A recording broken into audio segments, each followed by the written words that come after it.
શું નામ છે તમારું? મારું નામ જીગર રબારી છે. અને જીગરભાઈ કાલથી અહીંયા છો કે આજે આવ્યા? હું પહેલા દિવસથી 5 દિવસથી 6 દિવસથી જ્યારથી આંદોલન ચાલુ છે પહેલા દિવસથી હું હાજર છું અહીંયા. અચ્છા, તમને ડિટેન નથી કર્યા? ના, ડિટેન કરવા આવ્યા હતા પણ અમે અમારી માંગણી રજૂઆત કરી અમને એટલે વાત કરવા માટે બેઠા ત્યારથી અમે અહીંયા જ છીએ. અચ્છા, શું લાગે 5 દિવસથી આ રીતના તમે અહીંયા ગાંધીનગર આવો છો, કઈ નિરાકરણ આવશે? અમે પહેલા દિવસથી આવીએ છીએ. અમે પહેલા દિવસથી કલેક્ટર સાહેબ દરેકને આવેદનપત્ર અમે આપ્યું હતું, કમલ દયાણી સાહેબને દરેકને. પણ પહેલા દિવસથી અમને ખબર પડી ગઈ હતી કે આ એક લોલીપોપ ઉપર લોલીપોપ આપે જાય છે. રોજ અમે જે અમારી રજૂઆત કરીએ કે બીજા દિવસે જાહેર થઈ. અમે જેવા વિદ્યાર્થી અંદર જઈએ 5 વ્યક્તિ જેવા અંદર વાત કરવા જાય ને ત્યારે કંઈક નવું બહાર ગતકડું બહાર PDF યા તો કંઈ રિઝલ્ટનું કંઈ મુદ્દો એવો જાહેર કરી નાખે છે અને બધા વિદ્યાર્થીઓને ગેરમાર્ગે દોરે છે. એ બીજા દિવસે વિદ્યાર્થીને પાછું એમને એમ આવવું પડે છે અહીંયા. કાલે આખી રાત રોકાયા હતા? આખી રાત રોકાણા. અને કેટલા વિદ્યાર્થીઓ હતા કાલે? મિનિમમ 1000 થી 1500 વિદ્યાર્થી હતા. અને બધાને ડિટેન કરવામાં આવ્યા? હા, ઘણા બધા વિદ્યાર્થીઓને ડિટેન કરવામાં આવ્યા અને એની સાથે બીજા જે કાલે ડિટેન થયા આજ સવારે એના સિવાય બીજા બધા વિદ્યાર્થીઓ એમાં જ કે ડિટેન ભલે કરતા પણ અમને અમારી માંગો પૂરી કરો એની માટે બધા જોડાયા છે. કેટલા સમયથી તૈયારી કરો છો? હું 2 વર્ષથી તૈયારી કરું છું. જે દિવસથી ફોર્મ ભરાયું ત્યારના તૈયારી કરીએ છીએ. તમારું શું નામ છે? રબારી આનંદ. અને ક્યાંથી આવો છો તમે? અમદાવાદથી. અમદાવાદ. અચ્છા, એટલે બહુ જ અલગ અલગ જગ્યાએથી આખા ગુજરાતમાં બધા જિલ્લા વાઇઝ બધા આવ્યા છે.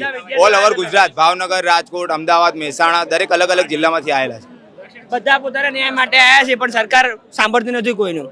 એ માટે આજ રસ્તામાં વિદ્યાર્થીને ઉતરવું પડે છે. અચ્છા, આટલા બધા વિદ્યાર્થીઓ ગાંધીનગર આવવું પડે અને વિધાનસભા સુધી કૂંચ કરવી પડે, એ શું લાગે છે? કારણ કે આટલા સમયથી વાત તો થઈ જ રહી જે છે. અમારા આગળ જે સચિવ છે જેના હાથમાં આ જે વસ્તુ ભરતીની કે ટોટલી જેનું હેન્ડલિંગ છે જેના હાથમાં, એ અમારી કોઈ વાત સાંભળવા તૈયાર નથી. અમે એમને અમારી રજૂઆત કરીએ, કોઈ અમારો મુદ્દો રજૂ કરીએ તો અમારી કોઈ જવાબ અમને ત્યાં મળવા આવવા બી તૈયાર નથી.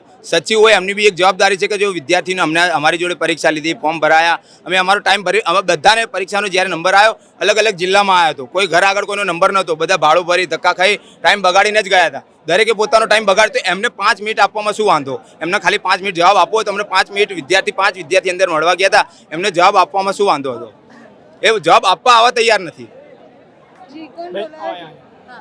બેન, અમે છે ને કાલ સવારના આંદોલન કરીએ છીએ. હજી અમને સરખો ન્યાય નથી મળ્યો. અમારે શું સરકારી તૈયારી સાથે સાથે શું અમારે આંદોલનની તૈયારી કરવાની? અમે કાલ સાંજના 1 ટક જમીને આંદોલન કરીએ પણ છતાંય સરકાર સાંભળતી નથી. તો હવે અમારે આગળ શું કરવાનું? આંદોલન જ કરવાનું છે. અમને સરખો ન્યાય આપો, બધાના માર્ગ સરકાર જાહેર કરો, શિફ્ટ વાઇઝ જાહેર કરો, એવી અમારી માંગ છે. જ્યાં સુધી અમારી માંગ પૂરી નહીં થાય ત્યાં સુધી અમે આંદોલન ચાલુ જ રાખવાના છે. અને જો સરકારને એવું હોય કે આ ભરતીમાં કૌભાંડો જ કરવા હોય તો સરકારને એક વસ્તુ એવી કરી દેવી જોઈએ કે જિલ્લા વાઇઝ કે ભરતી વાઇઝ પૈસાનું લિસ્ટ જાહેર કરી નાખે કે ભાઈ આ પ્રાઇસ છે, જેને જે સીટ લેવી હોય આટલો ભાવ, જે કેપેબલ હોય એ આવી જાય, એટલો પૈસા આપે અને સીટ લઈ જાય. એ પ્રમાણે સમજણ પડે ત્યારથી જ અમે કમાવાનું ચાલુ કરી દઈએ ને તમે જે પૈસા બોલશો અમે આપી દેશું. આવો કૌભાંડ તમારે કરવા હોય તો અમે આવી રીતે તૈયારી ના કરે 2-3 વર્ષ સુધી. તમે ખાલી પૈસા બોલો, અમે પૈસા આપવું છું, જેની વ્યવસ્થા છે આપશે, જેની વ્યવસ્થા નહીં હોય નહીં આપે. કરવા હોય તો અમે શું કરીએ પછી? અને અધિકારીઓ શું કે અમે 5 વર્ષથી તૈયારી કરીને લાગ્યા પણ અમારે તમારી જેમ ક્લાસ 1-2 નથી બનવું. ક્લાસ 3 બનીને અમારે 2 વર્ષમાં ક્લિયર કરીને ઘરમાં અમે એક જ જણ છીએ. આ પૂછો 5 મહિનાથી અમારો ભાઈ એક્સપાયર થયો, મોટો ભાઈ.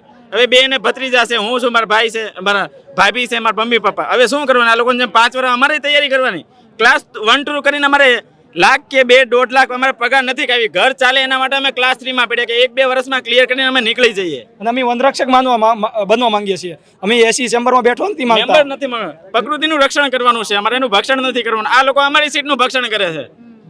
સરખો ન્યાય મળે બસ એટલું જ જોવે છે અમારે. ગુજરાતના છેડે છેડેથી પાછળના ગામડાઓથી બહેનો પણ આવી છે. એવું નથી કે ભાઈઓ આવ્યા છે, બહેનો પણ આવી છે. કાલ સવારના આંદોલનો બેઠા છે, આખી રાત એમને એમ ગ્રાઉન્ડમાં બેસી રહ્યા છે. છતાં પણ હા, તંત્રનો કોઈ આ બાજુ કોઈ લમણો વાળો નથી. સરકાર વાત તો કરે છે, મતલબ પોલીસ તો વાત કરે છે તમારી સાથે. હવે થોડું યુવરાજસિંહને ગયા પછી ને બધા પબ્લિક આવ્યા પછી હવે થોડું ચાલુ થયું છે. બાકી કાલના બેસી રહ્યા કોઈ જોવા સુધી આવ્યું નથી. બધા એસી ચેમ્બરમાં બેન મજા કરે છે. હા, અને છોકરાઓને પણ ગ્રાઉન્ડ ઉપર દોડી મેડમ પગના ઘૂંટણીઓ ઘસાઈ ગઈ છે. અત્યારે કોઈ ગ્રાઉન્ડ પર દેખાતું નથી. જ્યારથી આ લિસ્ટ જાહેર થયું ત્યારથી કોઈ છોકરા ગ્રાઉન્ડ ઉપર જતા નથી.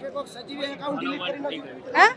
હસમુખભાઈ પટેલ સાહેબે એમની જે ટ્વીટો કરેલી હતી એ બધા મુદ્દાઓ એમને ટોટલી જે ટ્વીટ કર્યા હતા એ બધા મુદ્દાઓ એમને ટોટલી બધા ડિલીટ કરી નાખ્યા. એમનું એકાઉન્ટ એમને એકદમ એમ્પ્ટી કરી નાખ્યું. તો એ કરવા શું માંગે? અત્યાર સુધી એમની જે રજૂઆતો કરી, જે મુદ્દાઓ અમને જાહેર કર્યા એ અચાનક ડિલીટ કરી નાખ્યું. કહેવા શું માંગે છે? કેસમાંથી ભાગવા માંગે છે એવું લાગી રહ્યું છે અત્યારે.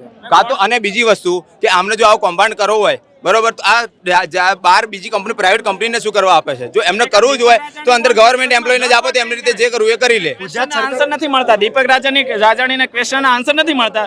દિવસમાં 10 વાર એને ટ્વીટ કરવાનો સમય મળે છે અને અમે પૂછ્યા ગુજરાત જેવા વિકાસશીલ રાજ્યમાં આવો કૌભાંડ થયો તો તમે દેશને વિકસિત કઈ રીતે બનાવી શકશો? અને ગુજરાત મોડેલ તો એક વિકસિત મોડેલ કહેવામાં આવે છે, ગુજરાત મોડેલ ને ભારતનું, પણ આ ગુજરાતમાં જ આ રીતે આ બધા કૌભાંડો થતા હોય તો ગુજરાત બીજાને કઈ રીતે બતાવશે કે આ વિકસિત મોડેલ છે? પણ ગુજરાત સરકાર એટલી સક્ષમ નહીં કે પ્રાઇવેટ કંપનીને પરીક્ષા લેવા આપવામાં આવે. ગુજરાત સરકાર કેમ એક્ઝામ નહીં લઈ શકતી? ચૂંટણી કરી શકો છો, બધું કરી શકો તો શું એક્ઝામ કેમ નહીં લઈ શકતી? એક પ્રાઇવેટ કંપનીને પરીક્ષા લેવા આપવા માટે અને આ બધું કૌભાંડ થાય. ગુજરાત સરકાર જ પરીક્ષા લે ને. અને આ યુવા ગુજરાતનો પાયો કહેવાય અને મકાન બનાવવું હોય ને તો પાયો જરૂરી છે. અને આજે યુવાન રોડ ઉપર રખડતો થઈ ગયો છે. ઉપર ભટકી રહ્યા છે આંદોલન અને જો કરવા યુવા- સરકારી નોકરી માટે. સરકારના યુવાનોના કારણે સરકાર હ. જો યુવાનો કરશે તો સરકાર પણ બદલી શકે છે.